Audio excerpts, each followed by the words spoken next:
Have you ever looked at someone you love, maybe your mom, your dad, your uncle who raised you, and noticed they're not quite the same anymore? They used to walk with energy, talk with fire, laugh with that deep belly laugh that made everyone in the room feel alive.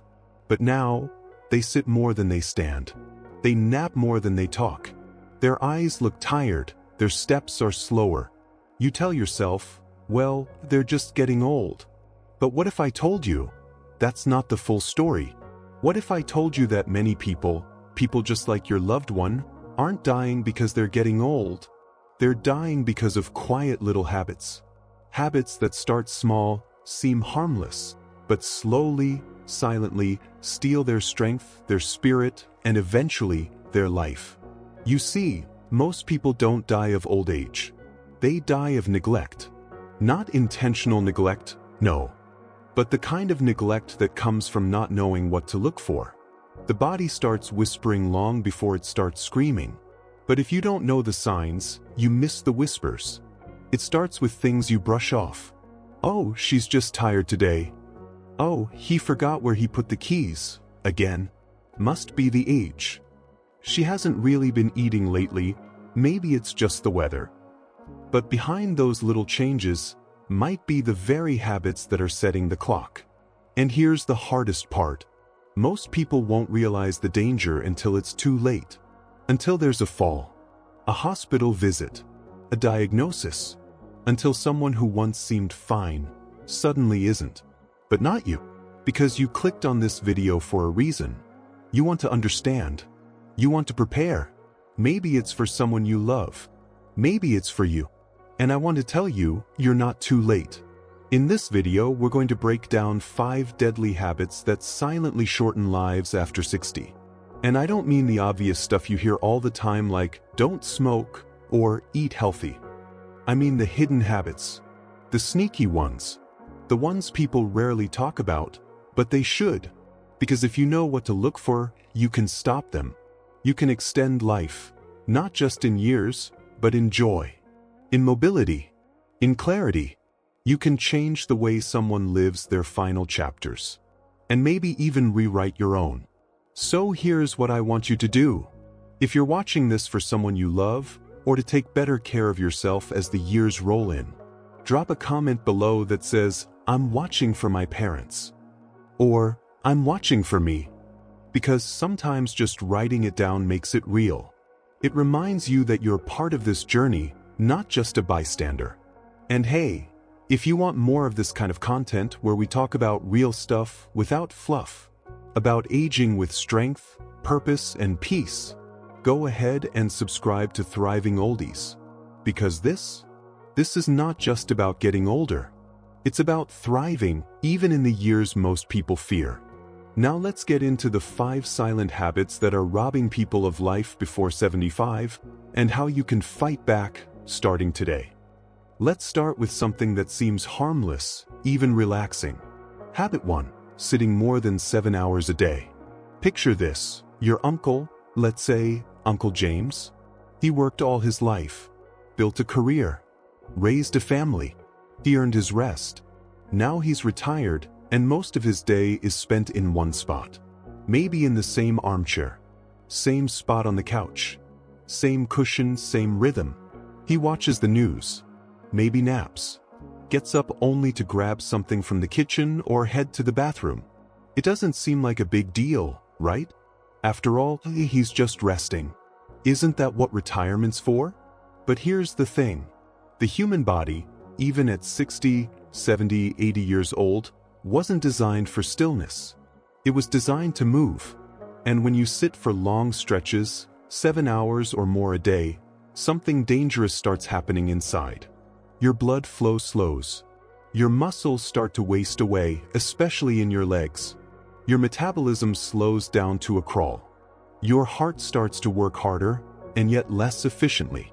And your risk of things like blood clots, strokes, heart attacks, and type 2 diabetes climbs steeply.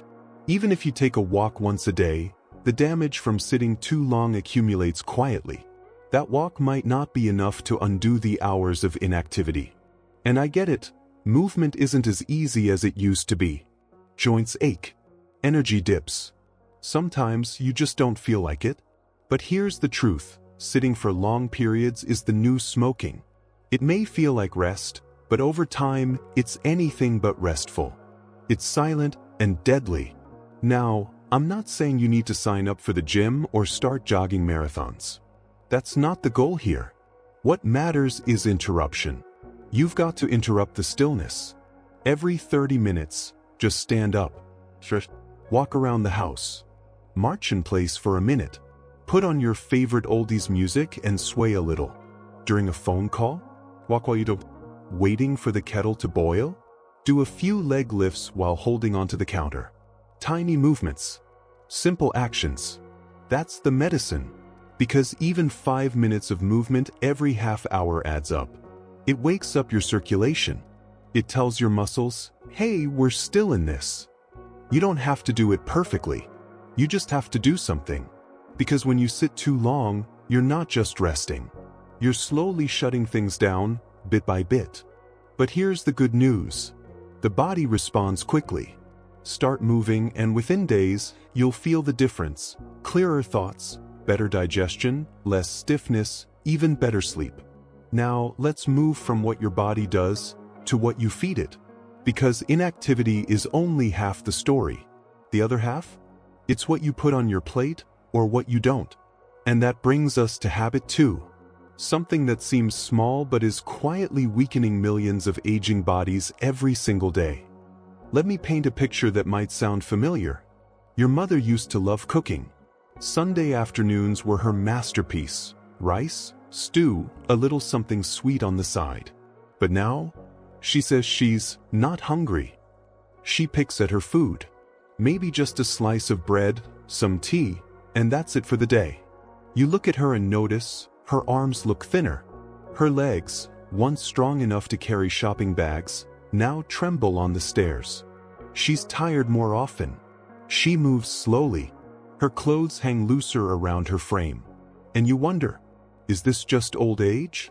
But here's the thing, what you're seeing might not be age. It might be sarcopenia, a fancy word for something very real, age-related muscle loss. See, after age 60, the body starts losing muscle mass at a faster rate. But muscles don't just fade because of time. They fade because they're not being fed. And the food they need more than anything else? Protein. Here's what most people don't realize. Older adults actually need more protein than they did in their 30s or 40s. But many of them are getting less. Because appetites shrink. Teeth hurt. Chewing is tiring. Sometimes, even preparing a meal feels like climbing a hill. And then there's this belief, I'm eating light. That must be good, right? But eating light isn't always eating right. When protein is missing from the plate, the body starts pulling it from somewhere else, your muscles. Little by little, the muscles break down. Balance becomes shaky. Falls become more likely. Healing slows down. Energy disappears. It doesn't happen all at once. It sneaks up, one skipped meal at a time. But there's good news. And it starts with small, simple changes. You don't need a steak every day. You don't even need to cook elaborate meals. What you need is consistency. Think small, powerful proteins. A boiled egg in the morning. A few spoons of Greek yogurt with fruit. A handful of roasted groundnuts. Soft, easy-to-chew tempeh or beans. Even a protein shake with milk or almond milk, sipped slowly through the day. You don't have to eat like a bodybuilder. You just need to feed your body what it's asking for, quietly, patiently. Because protein isn't about getting big muscles. It's about keeping the strength you already have. It's about rising out of a chair without struggle. Climbing a step without gasping. Holding a grandchild without pain. Standing tall, because you still can. So if someone you love has stopped eating well, or if you have, don't brush it off. Start with something. Anything. Even half a boiled egg is better than none. And the beauty? The body responds. With the right nourishment, even in your 70s, 80s, 90s, you can rebuild. You can get stronger. But nutrition doesn't stop at muscles. There's another habit, One that doesn't just weaken your body, it fogs your mind, it clouds your memory, and it sneaks up faster than most people think. Let's talk about habit 3. A habit so common, yet so dangerous, you probably haven't even noticed it's happening. Let me tell you about Miss Helen. She was 72. She used to carry a bottle of water everywhere, took little sips while gardening, kept a jug by her bedside, even reminded others to stay hydrated. But over time, that changed. But she says water makes her feel bloated, or she just forgets. She'll go the entire morning on just a cup of tea, maybe a sip of water after lunch. And then one day she stands up and the room spins. She feels lightheaded. Her speech is off. She doesn't faint, but something feels wrong. Tests come back normal. But the doctor knows exactly what's happening. She's dehydrated. Deeply so. Now here's what most people don't realize. As we age, our body's built-in thirst signal, it fades. Your body still needs the water, but it stops telling you it's thirsty in the same way. So, while a younger person might feel parched and grab a bottle, someone over 60 might feel nothing at all until it's too late. And chronic dehydration in older adults is far more dangerous than most people think. It doesn't just dry out your mouth. It starts to dry out your organs. Your kidneys work overtime, trying to filter waste with less fluid. Your brain begins to fog, causing forgetfulness, confusion, even symptoms that mimic dementia. Muscles cramp, joints ache. You feel tired, heavy, even depressed. And yet, many think, if I'm not thirsty, I must be fine.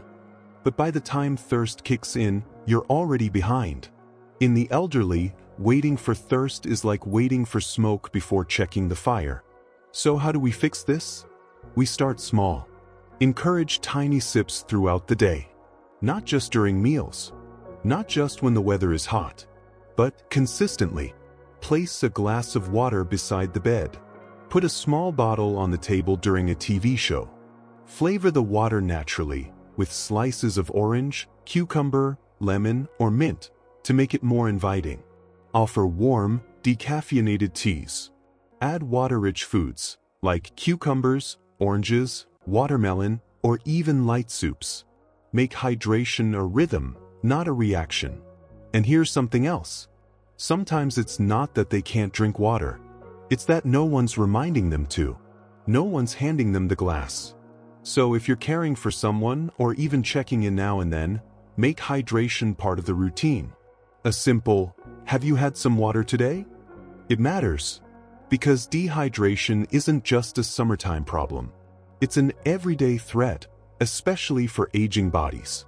And yet, even a person who eats well, drinks enough, and moves their body can still face something deeper. Something that seeps in without a sound. That weakens not the muscles, not the bones, but the very spirit. Let's talk about habit 4. A habit that's so common it's often ignored, yet it steals life just as surely as disease. It's called social isolation, and it's one of the quietest killers of all. I want you to imagine someone, let's call her Mama Grace. She's 74. Her husband passed away 2 years ago. They were married for over 40 years. He was her everything, her rhythm, her routine, her reason. At first, the calls poured in. Family dropped by with food. Neighbors checked in. The house didn't feel quite so empty. But then, life happened. People got busy. The calls slowed down. And slowly so did she. She stopped going to church. She skipped the women's group she once loved. Stopped wearing her favorite scarves. And day by day, her world grew smaller. From a neighborhood to a house. From a house to a chair. From a chair to silence. And then came the sadness. The forgetfulness. The days blending together. The eyes that once sparkled now dull with fatigue, not from the body, but from the soul. You see, we often think that isolation is just being alone. But it's deeper than that. Loneliness isn't the absence of people, it's the absence of connection. And for older adults, that absence can be deadly. Now I want you to hear this clearly. Social isolation increases the risk of early death by nearly 30%. That's the same ballpark as smoking 15 cigarettes a day. Let that sink in. It's not just about feelings. Loneliness changes the body's chemistry. It raises cortisol, the stress hormone. It weakens your immune system, making you more vulnerable to illness. It slows mental sharpness, making forgetfulness more frequent and confusion more intense. It's even linked to depression, heart disease, and dementia. And yet, when an older person pulls away, what do most people say? She just needs rest. He's tired these days. They're used to being alone. But here's the truth. Isolation doesn't look dramatic. It looks like missed calls. It looks like no one noticing they haven't left the house. It looks like a whole day passing with no one saying their name. So what can we do? We don't need grand gestures. We need intentional presence. Call regularly, even for 5 minutes. Send a voice note just to say you're thinking of them. Encourage a short walk with a neighbor. Suggest joining a local group, gardening, prayer, music, storytelling. If mobility's a challenge, even virtual groups or phone circles can help. And if you're the one who's feeling isolated, please hear me. You're not a burden. You're not forgotten. Your voice, your story, your life still matter. Reach out. Tell someone. Say, I need some company. There is no shame in needing people. Because the truth is, connection doesn't just lift the spirit. It saves lives. Still, even with movement, nutrition, hydration, and companionship, there's one more habit that threatens the health of our elders. And it's not something you can see in a lab test. You won't find it on a chart. But it's powerful. And often, it's hidden behind a smile. Let's talk about habit 5. The most underestimated habit of all, suppressing stress and unspoken emotions. Let me tell you about Mr. Ed. He was the pillar of his family. Never raised his voice. Never asked for help. Never once said, I'm tired. He survived war. Lost a child. Buried his parents.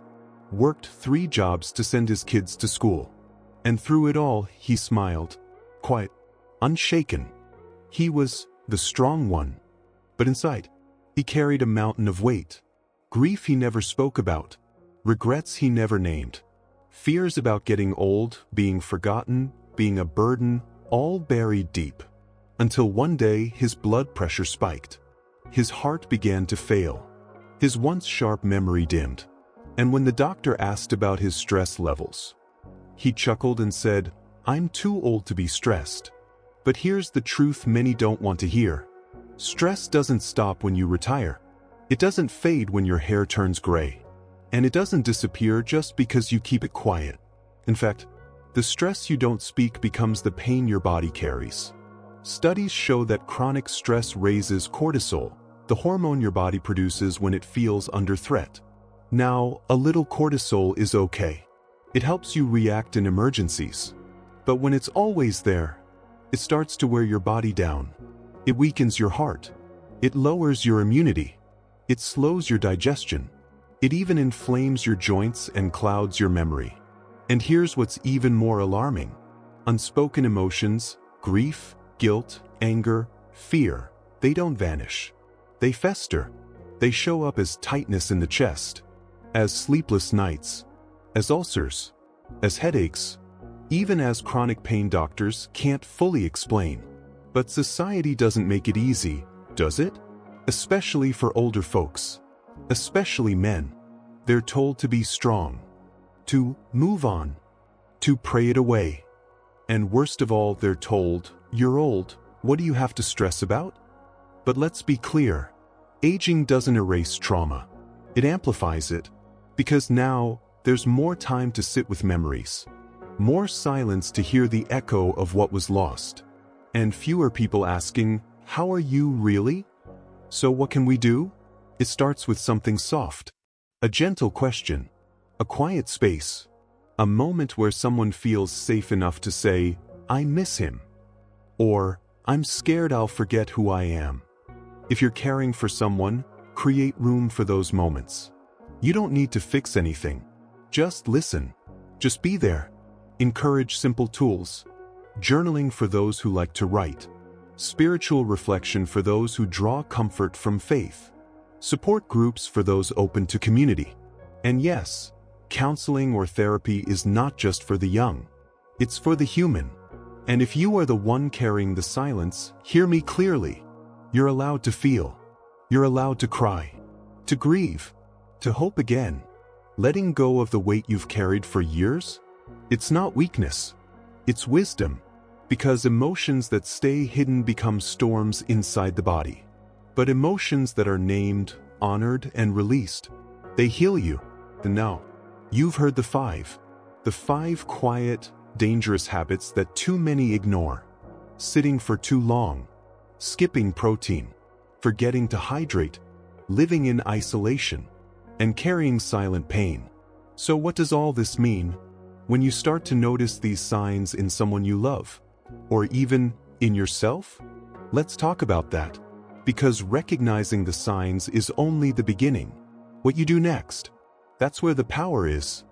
Let's take a moment, not to rush forward, but to right here, right now. Because what we're talking about isn't just information. It's not just facts or symptoms or statistics. It's people. It's your father who used to dance at weddings and now barely makes it to the front door. It's your mother who held the family together and now forgets what day it is. It's your favorite uncle, your quiet aunt, your neighbor down the street. Even you, waking up each morning wondering why your body feels different, heavier, slower, smaller. Watching someone fade isn't just painful, it's powerless. You see it happening. You feel it in your gut. You sense it before anyone else notices. But what do? How do you speak up without sounding dramatic? How do you help without taking away dignity? These are hard questions. But today, you're no longer in the dark. Because now you understand. Now you've seen the signs. You've pulled back the curtain on the habits that quietly chip away at life after 60. And you've seen the truth. It's not about age. It's about awareness. And here's the shift I want to invite you into. This isn't about fear. This is about honor. Honor for the people who raised us. Honor for the body that carried us this far. Honor for the journey ahead, however many years remain. This is about giving someone you love the gift of presence, of dignity, of strength they didn't know they could still have. And you don't need to be a doctor to do this. You don't need a hospital or a nursing degree. You just need a heart that sees, a voice that speaks gently, and a will to say, "Not on my watch." Because small changes can save a life. One glass of water, one extra spoon of protein, one 5-minute walk, one conversation that says, "How are you really doing?" If you've noticed even one of these signs in someone you love, don't wait. You don't have to fix it all. You don't need to get it perfect. Just start. Check in. Lift them up. Remind them they matter. Because sometimes that's all it takes to turn the tide. And if you're the one feeling the shift, if you're the one who's been tired, quiet, aching, wondering if anyone sees you, hear me now. Your story is not over. After 60, life is not a decline. It's a sacred stretch. It's a new chapter. And it can be beautiful, stronger, wiser, more intentional than ever. Because your body still listens to how you treat it. Your soul still responds to how you speak to it. And your life, no matter how many candles are on the cake, still holds meaning. So hold your head up, take a deep breath, and know this: you're not behind. You're not broken. You're not invisible. You're alive. And with the right care, you're just getting started. Now let's bring it all together. Let's recap the signs. And let's talk about how you can help others do the same. Let's take a breath together. We've covered a lot today. Not just facts, but truths. Not just warnings, but windows into what aging can really look like and how we can change the outcome. So let's recap, slowly, clearly, because these 5 habits, they might look small on the surface, but they carry the weight of life and death underneath. Number 1, sitting too long. It may feel like harmless rest, But over time, it shrinks strength, blood flow, and even lifespan. Movement, no matter how light, keeps the spark alive. Number 2, neglecting protein. Our elders don't just need food, they need fuel. And protein is the building block that holds them up when age tries to wear them down. Number 3, chronic dehydration. Water isn't just a drink, it's medicine. And many are drying out from the inside out because they no longer feel the thirst. Number 4, social isolation. When we stop being seen, we start to disappear. But connection, real, meaningful connection, can reverse more than medicine ever could. And number 5, holding in pain, stress, and emotion. Because what the heart carries, the body eventually reflects. Silence has a cost. But so does softness and vulnerability, and simply being heard. Now, let me ask you something personal. Which of these habits hit home for you the most? Was it something you saw in a parent, a friend, or maybe something you've noticed in yourself?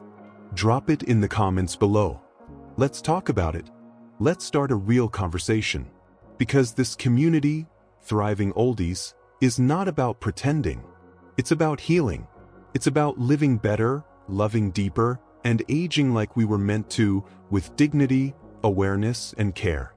And if something in this video gave you clarity, if it made you pause and say, "That's me," or "That's my mom," or "I needed to hear this," then please give this video a like.